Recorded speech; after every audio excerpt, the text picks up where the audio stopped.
कृषि मंत्री मानिकराव कोकाटे के रमी खेलने का वायरल वीडियो होने के बाद राजनीतिक बहस छिड़ गई है। एक और विपक्ष अब कृषि मंत्री के इस्तीफे की मांग कर रहा है तो सत्ता पक्ष बचाव करते नजर आ रहे हैं। एनसीपी विधायक अमोल मिटकरी ने तो वीडियो पर ही संदेह जताया। वैसे उन्होंने सदन में बैठकर इस तरह से रमी खेलने की बात को गलत बताया, लेकिन वीडियो को लेकर सवाल भी कर रहे हैं।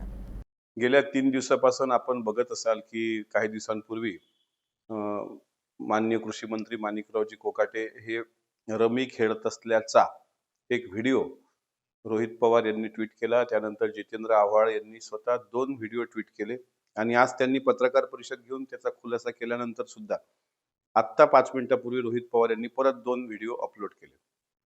त्यांनी रमी खेळणं विधान परिषदेमध्ये जर ते रमी खेळले असतील तर याचं कोणीही समर्थन करत नाही। आमच्या पक्षश्रेष्ठींनी समर्थन केलं नाही, मुख्यमंत्र्यांनी समर्थन केलं नाही, पण ते स्वतः सांगतायत की त्याबाबत ते अब्रू नुकसानीचा दावा टाकणार आहेत आणि त्यात जर ते रमी ऑनलाईन गेम खेळले असतील आणि जर ते दोषी असतील तर ते स्वतः राजीनामा देतील। या माध्यमातून राजीनाम्याची मागणी विरोधक जोर लावून करताना दिसतात। मी या विषयाकडे परत जात नाही। प्रश्न असा आहे की माणिकराव कोकाटे साहेब हे रमी खेळत असतानाचा एक व्हिडिओ व्हायरल होतो। तो व्हिडिओ कुठला आहे तर विधान परिषदेच्या सभागृहामधला। त्यावेळेस तिथे काय सुरू होतं तर 260चा जो सत्ताधारी पक्षाचा प्रस्ताव असतो आणि विरोधी पक्षाचा प्रस्ताव असतो, हा क्लब करून त्यावर चर्चा सुरू होती। त्यावर शेतकऱ्याच्या संदर्भात जे काही प्रश्न येतील त्यावर उत्तर कृषी मंत्री देतील। ग्राम विकास संदर्भात जर आले तर जयकुमार गोरे देतील, असं ठरलेला एक सिस्टीमच सरकारची होती।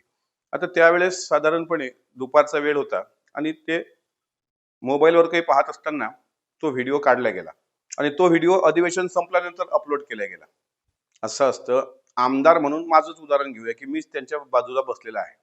असा व्हिडिओ पहिल्यांदा गॅलरीमध्ये आपल्या सभागृहात बसल्यानंतर आमदाराला फोनवर सुद्धा बोलणं हे नियमबाह्य असतं। त्यामुळे आमदारांसाठी लॉबीची व्यवस्था आहे।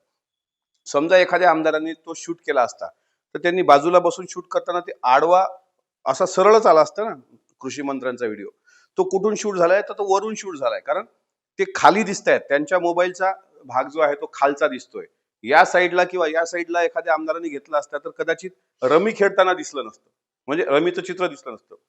वरून तो घेतला गेलेला आहे, त्यामुळं गॅलरीमधून घेतला गेलाय, पत्रकार गॅलरीतून घेतला गेलाय की अभ्यंगताच्या गॅलरीतून घेतला गेलेला आहे, हे माननीय सभापती राम शिंदे साहेबांनी तपासावं आणि जर याच्यामध्ये कोणी पत्रकार असेल किंवा कोणी अभ्यंगत असेल तर त्याच्यावर कारवाई करावी आणि नियमावली अधिक घट्ट करावी।